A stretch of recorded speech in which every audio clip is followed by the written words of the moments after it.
സുഹൃത്തുക്കളെ നമസ്കാരം. ഈ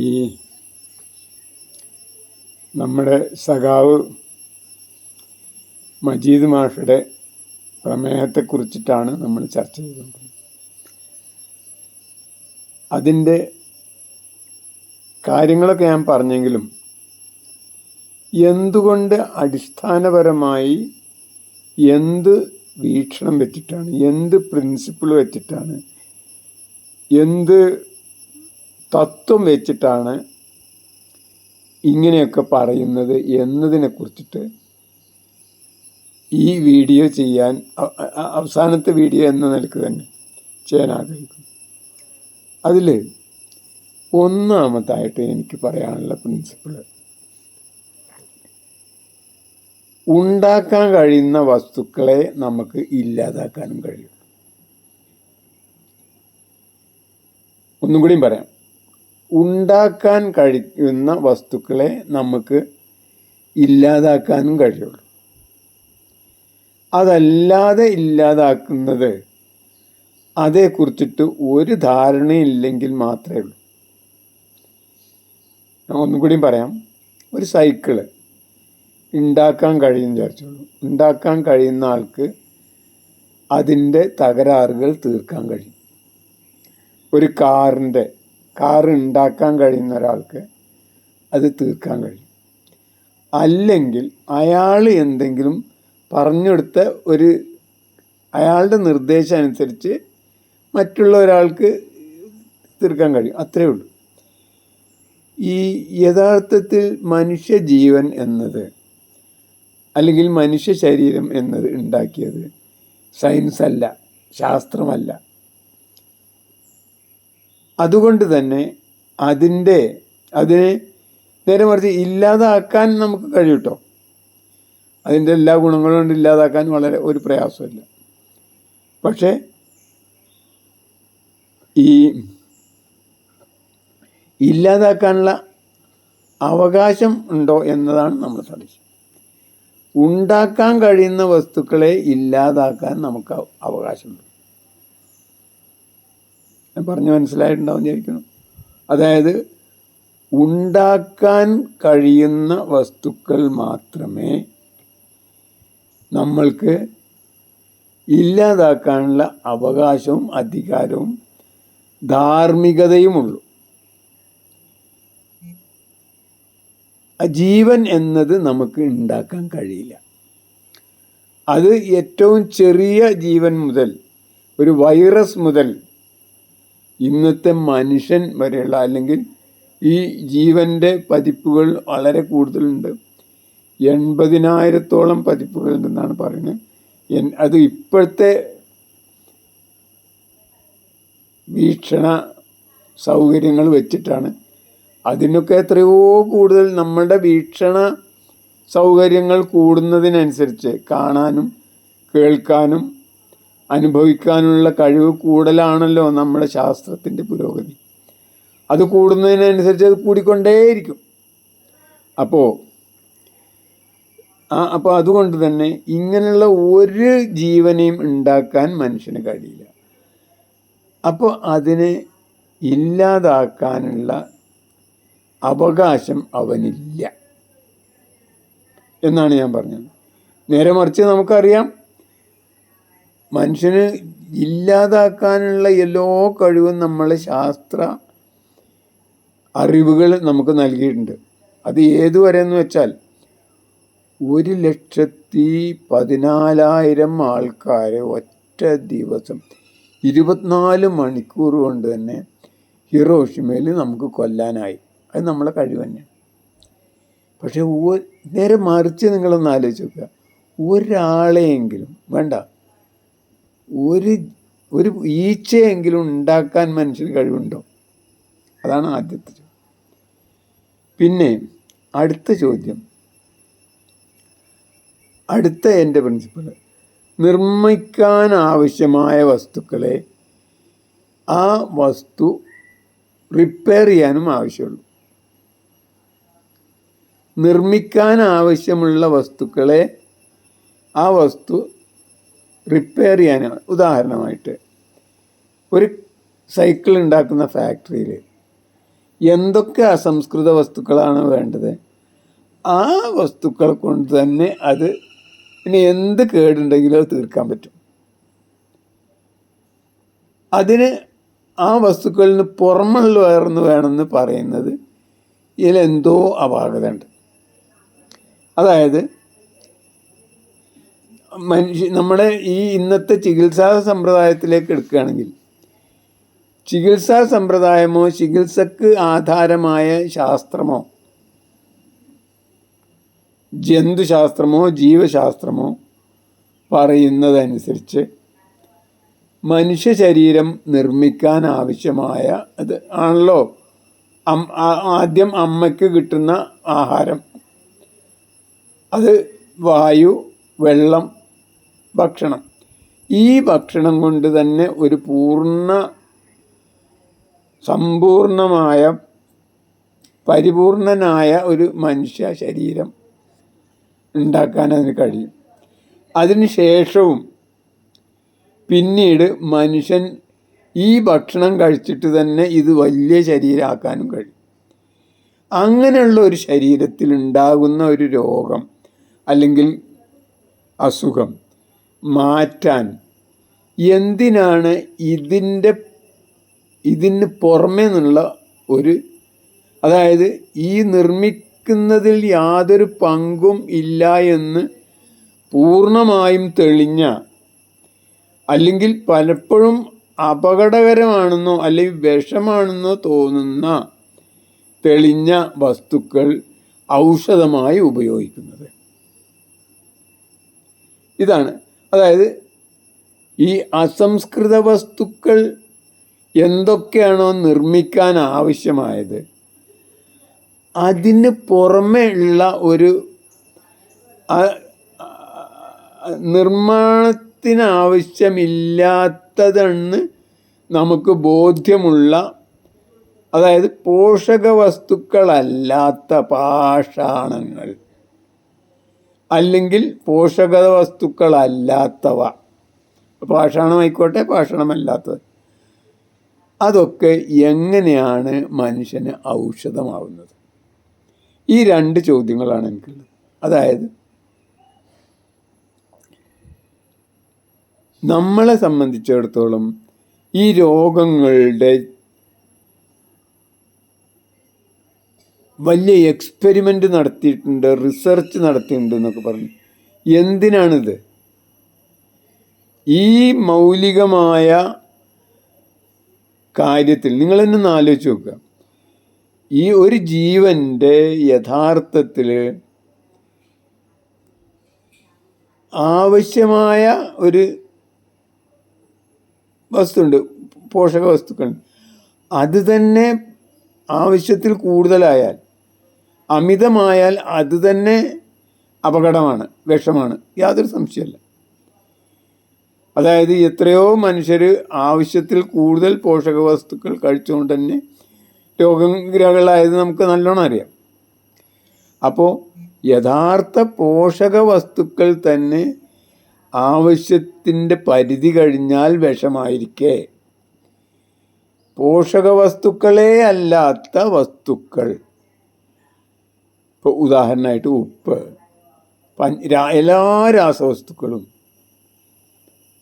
എല്ലാ മനുഷ്യന് ആഹരിക്കാൻ പറ്റാത്ത വസ്തുക്കളും, ഇപ്പോൾ ഒരു പക്ഷേ നമുക്ക് ജീവിയെ തിന്നായിരിക്കാം, ജീവനോടുകൂടി, അല്ലെങ്കിൽ മീൻ നമുക്ക് കടിച്ച് തിന്നായിരിക്കാം, വിശന്നാൽ തിന്നു വിചാരിക്കാം. അങ്ങനെയൊന്നും അല്ലാത്ത വസ്തുക്കൾ എങ്ങനെയാണ് യഥാർത്ഥത്തിൽ ഔഷധങ്ങളുടെ പേര് പറഞ്ഞ് ഔഷധങ്ങൾ എന്ന മുഖംമൂടി ധരിച്ചിട്ട് നമുക്ക് തരുന്ന ഈ ശാസ്ത്രം യഥാർത്ഥത്തിൽ പിശാചിൻ്റെതാണോ മനുഷ്യൻ്റെതാണോ അല്ലെങ്കിൽ ദൈവത്തിൻ്റെതാണോ? ഇതാണ് എൻ്റെ രണ്ടാമത്തെ ചോദ്യം. അപ്പോൾ ഈ രണ്ടും വളരെ പ്രധാനപ്പെട്ട കാര്യമാണ്. അതായത് ഒന്ന്, ഉണ്ടാക്കാൻ കഴിയാത്ത വസ്തുക്കളെ ഇല്ലാതാക്കാൻ നമുക്ക് അവകാശമില്ല. അതൊരു ധാർമ്മികതയുടെ പ്രശ്നമാണ്. 2, നിർമ്മിക്കാൻ ആവശ്യമായ വസ്തുക്കൾ മാത്രമേ അതിനെന്ത് റിപ്പയർ ചെയ്യണമെങ്കിലും അതിനെന്ത് തകരാറുണ്ടെങ്കിലും അതിനാവശ്യമുള്ളൂ. നിർമ്മാണത്തിന് ആവശ്യമില്ലാത്ത വസ്തുക്കൾ, ഒരു വസ്തു ഉണ്ടാക്കാൻ ആവശ്യമായ അസംസ്കൃത വസ്തുക്കളല്ലാത്ത വസ്തുക്കൾ ഔഷധങ്ങൾ എന്ന പേര് പറഞ്ഞ് ഉണ്ടാക്കുന്നത് തന്നെ പിശാചിൻ്റെ വേദമല്ലേ എന്നാണ് എൻ്റെ ചോദ്യം. ഇത് രണ്ടുമാണ് ചോദ്യങ്ങൾ. പിന്നെ കഴിഞ്ഞ പ്രാവശ്യത്തെ ഇതിൽ പറഞ്ഞ കുറേ കാര്യങ്ങൾക്ക് ചെറിയ ചെറിയ സംശയങ്ങളുണ്ട്. ഒന്ന്, പിന്നെ നമ്മൾ ഈ ശുദ്ധ വായു പരമാവധി സ്വീകരിക്കണം, അതിന് നിങ്ങളെ ജനലും വാതിലൊക്കെ തുറന്നിടണം, തുറസായ സ്ഥലത്ത് കിടക്കണം എന്ന് പറഞ്ഞു. അപ്പോൾ പലരും ചോദിക്കുന്നൊരു ചോദ്യം, അപ്പോൾ കൊതുക് കടിച്ചാലോ, കൊതുകുണ്ടായെങ്കിലോ? അത് മറ്റൊരു പ്രശ്നമാണ്. മാത്രമല്ല, കൊതുക് കടിച്ചാലും ആൾ ചാവൊന്നുമില്ല. ഇനി കൊതുക് കടിക്കുകയാണെങ്കിൽ തന്നെ അതിനെ ഇല്ലാതാക്കാൻ ഫിസിക്കലായിട്ട് നിങ്ങൾ വല്ലതും ചെയ്യാൻ പാടും. കെമിക്കലായിട്ടുള്ള പ്രയോഗങ്ങൾ ഒഴിവാക്കുക. ഉദാഹരണമായിട്ട് നിങ്ങൾക്കൊരു കൊതുകുവല വെച്ചിട്ട് അതിൻ്റെ ഉള്ളിൽ കിടക്കാം.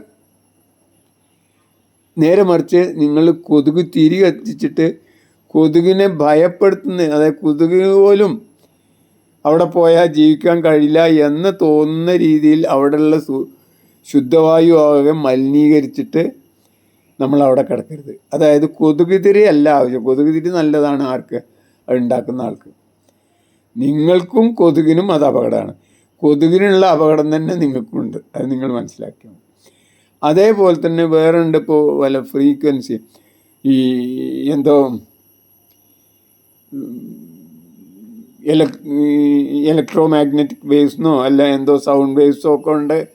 ഈ വേറെ വല്ല ഇലക്ട്രിക്കൽ ഇതൊക്കെ, അതൊന്നും യഥാർത്ഥത്തിൽ നമ്മളെ ശരീരത്തിന് നല്ലതാണ് എന്നതിന് യാതൊരു തെളിവുമില്ല. അതൊക്കെ നല്ലതാണ് ആർക്ക്? അത് ഉണ്ടാക്കണവർക്ക്. അപ്പോൾ അതുകൊണ്ട് തന്നെ ഫിസിക്കലായിട്ടുള്ള ശുദ്ധീകരണമല്ലാതെ, കൊതുകിനെ ഒഴിവാക്കലല്ലാതെ അത് ചെയ്യരുത് എന്നാണ് ഒന്ന് എനിക്ക് പറയാനുള്ളത്. പിന്നെ അടുത്തതായിട്ട് മറ്റൊരു സുഹൃത്ത് ചോദിച്ചത്, ഈ ജലമാണല്ലോ അടുത്തതായിട്ട് നമ്മൾ ഈ ജലത്തിന് പകരം ചായ, കാപ്പി, കരിങ്ങാലി ഇങ്ങനെയുള്ള സാധനങ്ങൾ കഴിച്ചുകൂടെ? അതിനും ഉത്തരം എന്താണെന്ന് വെച്ചാൽ പറ്റില്ല എന്ന് തന്നെയാണ്. ശുദ്ധജലം, നല്ല തണുത്ത, അല്ലെങ്കിൽ കൂടിപ്പോയാൽ നിങ്ങൾക്ക് അതായിരിക്കാം ഈ കരിയിട്ട് അരിച്ചിട്ടുണ്ടെങ്കിൽ, ചിരട്ടക്കരിയോ മറ്റോ ഇട്ട് അരിച്ചിട്ടുണ്ടെങ്കിൽ അതിലുള്ള കെമിക്കൽ വസ്തുക്കൾ അത് അബ്സോർബ് ചെയ്തോളും. പിന്നെ നല്ല തുണിയോ അല്ലെങ്കിൽ വസ്തുക്കൾ, മണലോ കൊണ്ട് അരിച്ചിട്ടുണ്ടെങ്കിൽ അതിൻ്റെ പിന്നെ പാർട്ടിക്കിൾസും അത് ഫിസിക്കലായിട്ടുള്ള ഇതും ഇല്ലാതാവും. അങ്ങനെ മുച്ചട്ടി അരിപ്പൊക്കെ നിങ്ങൾ കേട്ടിട്ടുണ്ടാവും, കണ്ടിട്ടുണ്ടാവും. അല്ലെങ്കിൽ പണ്ടത്തൊക്കെ നമ്മളെ പുസ്തകങ്ങളിലുണ്ടായിരുന്നു. ഒരു ചട്ടിയിൽ ഈ കരിയും ഇതൊക്കെ ഇടുക, മറ്റൊരു ചട്ടിയിൽ പിന്നെ മണലും ഇതൊക്കെ വെച്ചിട്ട് അതിലൂടെ അരിഞ്ഞു വരുന്നത് ശുദ്ധജലമാവും. അപ്പോൾ അങ്ങനെ ആവുക എന്നുള്ളത് വേവിക്കുക എന്നും, അതേപോലെ തന്നെ അതിന് പിന്നെ ഈ മരുന്നുകളിട്ട് തിളപ്പിക്കുക, അതൊന്നും ജീവൻ അനുകൂലമായതല്ല. മാത്രമല്ല, അങ്ങനെയൊക്കെ ചെയ്യുന്ന ഏക ജന്തു മനുഷ്യനാണ്. അതാണ് അടുത്തത്. പിന്നെ അടുത്തതായിട്ട് പറയാനുള്ളത്, ഇതിങ്ങനെ അസുഖം ഇത്ര വേഗത്തിൽ മാറുമെങ്കിൽ അതത്ര എളുപ്പമൊന്നാണെന്ന് ആരും വിചാരിക്കണ്ട. ഇങ്ങനെ വരികയാണെങ്കിൽ തന്നെ നിങ്ങളുടെ ശരീരം സ്വാഭാവികമായും കുറേ ഊർജം സംരക്ഷിക്കും, ഊർജം ഉണ്ടാവും. ഊർജം ഉണ്ടാവുമ്പോഴാണ് നമുക്ക് പനി വരിക. പനി, വയറിളക്കം, ഛർദി ഇതൊക്കെ വരുന്നത് നമ്മളെ ശരീരം ശുദ്ധീകരിക്കാനാണെന്ന് ഓർക്കുക. ആ സമയത്ത് നിങ്ങൾ അതിനെതിരെ പോരാടി അതിനെ തോൽപ്പിക്കാൻ നിന്നുണ്ടെങ്കിൽ നിങ്ങളെ ഒരു കാര്യവും ശരിയാവില്ല കേട്ടോ. അതാണ് അതിനിപ്പോൾ നിങ്ങൾക്ക് ഏറ്റവും നല്ല ഒരു CRR വർമ്മ എഴുതിയ ഒരു വിഷമസന്ധികൾ എന്ന് പറഞ്ഞൊരു പുസ്തകമുണ്ട്. അത് വായിക്കായിരിക്കും നല്ലത്. അങ്ങനെ വിഷമസന്ധി ഉണ്ടായാൽ അത് മരുന്നില്ലാതെ, മരുന്നും പട്ടങ്ങളും അല്ലെങ്കിൽ എന്തിന് ഭക്ഷണം പോലും ഇല്ലാതെ ശുദ്ധജലം മാത്രം കുടിച്ചിട്ട് ഉപവസിച്ചിട്ട് അത് മാറണം. അപ്പോഴാണ് നിങ്ങളുടെ നിങ്ങൾ ആരോഗ്യത്തിൽ പുതിയ ഗിയറിലേക്ക് വരിക എന്നർത്ഥം. അതായത് അങ്ങനെ ചെയ്യുമ്പോൾ, അങ്ങനെ നിങ്ങളുടെ ഒരു നല്ലൊരു പനി ഉണ്ടായിട്ട് അതങ്ങോട്ട് മാറിക്കഴിഞ്ഞാൽ നിങ്ങൾ നല്ല എടുത്തു നോക്കിക്കോളൂ, നിങ്ങളെ പ്രമേഹം, പ്രഷർ ഇതൊക്കെ നോർമലായിട്ടുണ്ടാവും, അല്ലെങ്കിൽ നോർമലിലേക്ക് കുതിച്ചിട്ടുണ്ടാവും. ഇത് നമ്മൾ മനസ്സിലാക്കാതെ ഇങ്ങനെ നമ്മൾ ശുദ്ധമായ ശരീരത്തിൽ അതിൽ ന്യായമായ രീതിയിൽ വിവേകത്തോടു കൂടി ഭക്ഷണം ക്രമീകരിച്ചാൽ നിങ്ങൾക്ക് കുറേ ഊർജം കിട്ടും, ഊർജം ലാഭിക്കും. അപ്പോൾ ശരീരം സ്വയം ഇങ്ങനെ ശുദ്ധീകരിക്കുന്ന ഒരു പരിപാടി തുടങ്ങും. അത് വയറിളക്കമാവാം, ഛർദിയാവാം, ജലദോഷമാവാം, പിന്നെ പനിയാവാം. ആ സമയത്ത് നിങ്ങൾ ആഹാരം പോലും ഒഴിവാക്കുക നല്ലത്. അപ്പോൾ നിങ്ങൾ ചെയ്യേണ്ടത് അതിന് പകരം ഭയങ്കര വിഷമാണെന്ന് പൂർണ്ണമായും ബോധ്യമുള്ള മരുന്നുകൾ, പാരാസിറ്റമോള് അല്ലെങ്കിൽ അങ്ങനെ ഈ ആൻറ്റിബയോട്ടിക്സ്, ഇങ്ങനെ എന്ത് ചെയ്താലും അത് ശരീരത്തിന് ഭയങ്കരമായ ഒരു ആഘാതമായിരിക്കും. നിങ്ങൾക്ക് നിങ്ങളെ ആരോഗ്യത്തിലേക്കുള്ള കുതിപ്പിനെ അത് തകരാറാക്കും. അതാണ് ഈ ആധുനിക വൈദ്യം പലതും ചെയ്യുന്നത്, ഇതുവരെ ചെയ്തതും എന്ന് മനസ്സിലാക്കി ഈ പനി വരാൻ കാത്തിരിക്കുക.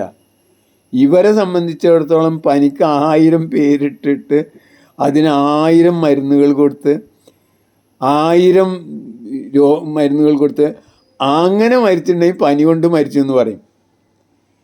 ഇപ്പം എത്രയോ പനികൾക്ക് ചികിത്സിച്ച് ആൾക്കാർ മരിച്ചു. നോക്കുക നിങ്ങൾ, ഈ പനി കൊണ്ട് ചികിത്സിച്ചവർ മാത്രമേ മരിച്ചിട്ടുള്ളൂ.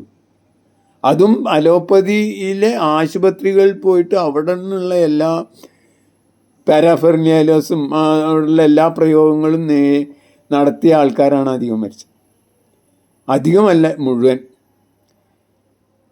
ഇപ്പോൾ കോവിഡ് ആയിക്കോട്ടെ, എന്തായിക്കോട്ടെ, ഈ 2 രീതി, അതായത് ഒന്നുകിൽ ഈ കൊടുത്ത മരുന്നിൻ്റെ ഇഫക്റ്റ് എന്താണെന്ന് പരിശോധിക്കാനുള്ള യാതൊരു ചാൻസും പെടില്ല. കാരണം അവരെ ചോദ്യം ചെയ്തിട്ടുണ്ടെങ്കിൽ അതിനെതിരിൽ നമ്മളെ WHO മുതൽ ബഹുരാഷ്ട്ര കുത്തകൾ മുതൽ ഒന്നായിട്ട് നമ്മളെ ചോദ്യം ചെയ്യും, നമ്മളെ ഇല്ലാതാക്കും. അപ്പോൾ അതുകൊണ്ട് തന്നെ ഞാൻ പറഞ്ഞു വന്നത്, നിങ്ങൾ ഈ രീതിയിൽ ഭക്ഷണം ക്രമീകരിച്ച് ഒരു മര്യാദക്ക് ഒരു പ്രകൃതിയോട് ഇണങ്ങി ജീവിക്കാൻ തുടങ്ങിയാൽ ഉണ്ടാകുന്ന ആദ്യത്തെ പ്രതിസന്ധി എന്താണെന്ന് വെച്ചാൽ ഈ വിഷമസന്ധികൾ ഉണ്ടാവും. ശരീരം നിങ്ങളെ പൂർണ്ണമായിട്ടും വൃത്തിയാക്കാൻ ശ്രമിക്കും. അപ്പം നിങ്ങളെ ചുണ്ടിൽ, കണ്ണിൽ, അല്ലെങ്കിൽ പിന്നെ ഇവിടെയൊക്കെയുള്ള ആ വേണ്ടാത്ത സാധനങ്ങളൊക്കെ പോകും. അത് പൊയ്ക്കോട്ടെ. അതായത് നമ്മളെ വായൊക്കെ നാറും, പനി പിടിച്ചാൽ വായ നാറും, വേർപ്പ് നാറും, മൂത്രം ഭയങ്കര കളറാവും. അതൊക്കെ നല്ലതാണ്. എന്തിനാണ്? അതൊക്കെ നിങ്ങളെ ശരീരത്തിൽ അടിഞ്ഞ വസ്തുക്കളെ പുറന്തള്ളുകയാണ് എന്ന് നാം മനസ്സിലാക്കി പ്രകൃതിയോട് ഇണങ്ങണം എന്നുള്ള ഒരു മുന്നറിയിപ്പും കൂടി തന്നു. ഈ മുന്നറിയിപ്പ് അനുസരിച്ചാൽ നിങ്ങൾക്ക് 100% ദൈവം എന്നൊന്ന് അവിടെ ഉണ്ടെങ്കിൽ, പ്രകൃതി എന്ന ഒന്നിൻ്റെ ഭാഗമാണ് നിങ്ങളെങ്കിൽ, ഇത് രണ്ട് ഓപ്ഷനേ ഉള്ളൂ. ഒന്നുകിൽ നിങ്ങൾ പ്രകൃതിയുടെ ഭാഗമാണ്, നിങ്ങൾ പ്രകൃതിയെ തോൽപ്പിക്കാനുള്ള കഴിവൊന്നും നിങ്ങൾക്കില്ല എന്നുള്ള ബോധ്യം, അത് ശാസ്ത്രീയം. മറ്റത് പരമ്പരാഗതം ഒരു ദൈവവിശ്വാസം. ആ ദൈവത്തിന് ഒരു തെറ്റും പറ്റില്ല, ദൈവം പെർഫെക്റ്റാണ്, ദൈവത്തിൻ്റെ എല്ലാ സൃഷ്ടികളും പെർഫെക്റ്റാണ്. ഈ 2 രീതിയിലുള്ള, ഒന്ന് ശാസ്ത്രീയം, ഒന്ന് പരമ്പരാഗതമായ ഈ വിശ്വാസങ്ങൾ അടിയുറച്ചുണ്ടെങ്കിൽ നിങ്ങൾക്ക് മുന്നോട്ട് നീങ്ങാം. നിങ്ങൾ എന്തായാലും വിജയിക്കും. ഇത്രേ എനിക്ക് പറയാനുള്ളൂ. ജയ് ഹിന്ദ്, ജയ് ജഗത്, ജയ് ജീവൻ. നല്ലത് വരട്ടെ.